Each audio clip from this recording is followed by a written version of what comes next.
Project নাহৰৰ কথা আপোনালোকে ইতিমধ্যে গম পায়। 1 লাখ নাহৰ পুলি ৰোপণৰ উদ্দেশ্যেৰে চেপনৰ পৰা যি এক অভিযান আৰম্ভ হৈছিলে তাৰ আজি এক অংশ হিচাপে আমি পথালিবাম গাড়ীহালী চুকলৈ আহিছোঁ। ইয়াত আজি এটা অনুষ্ঠান অনুষ্ঠিত কৰা হৈছে। গতিকে ককাইটোৰ লগত আমি অলপ কথা পাতিব বিচাৰিছোঁ। হয়, ইতিমধ্যে আপোনালোকে জানে জুবিন গাৰ্গ, প্ৰাণৰ শিল্পী জুবিন গাৰ্গে নাহৰ পুলি খুব ভাল পাইছিল আৰু এই নাহৰক আমি নাহৰৰ মাজত শিল্পীগৰাকীক জীয়াই ৰখাৰ মানসেৰে চেপনৰ পৰা জুবিন গাৰ্গ ফেন ক্লাব চেপন, গ্ৰীণ উইচ আৰু আমিৰ উদ্যোগত 1 লাখ নাহৰ পুলি ৰোপণৰ এক অভিযান আৰম্ভ কৰিছিলোঁ। বিগত সময়ছোৱাত বিভিন্ন স্থানত, ৰাজহুৱা স্থানত ইতিমধ্যে গছপুলি ৰোপণ কৰা হৈছে।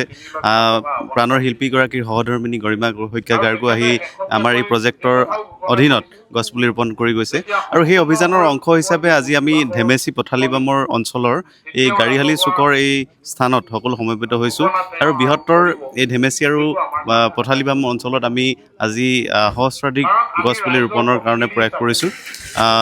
আৰু আমাৰ এটা সৌভাগ্য যে এই গোটেই অভিযানটোৰ যিগৰাকী মূল স্বপ্নদ্ৰষ্টা, যিগৰাকী নেতৃত্বত গোটেই অভিযানটো আৰম্ভ হৈছিল, শ্ৰদ্ধাৰ বিশিষ্ট সমাজকৰ্মী মৃদুল ফুকন ডাঙৰীয়া, তেখেতৰ আজি উপজা দিন। গতিকে এই উপজা দিনটোতে কাকতলীয়ভাৱে আমাৰ এই গোটেই অনুষ্ঠানটো হৈছে। গতিকে আমি সৌভাগ্যৱান আৰু এই আপাহতে তেওঁলৈও আমি শুভেচ্ছা জ্ঞাপন কৰিছোঁ। তেখেতৰ নেতৃত্বত আগন্তুক দিনত এই প্ৰজেক্ট নাহৰে এক গতি লাভ কৰিব বুলি আমি আশা কৰিছোঁ আৰু আমাৰ এই প্ৰজেক্ট নাহৰৰ যি সপোন, এই সপোন আমাৰ সকলোৰে সহযোগত পূৰণ হৈ উঠিব।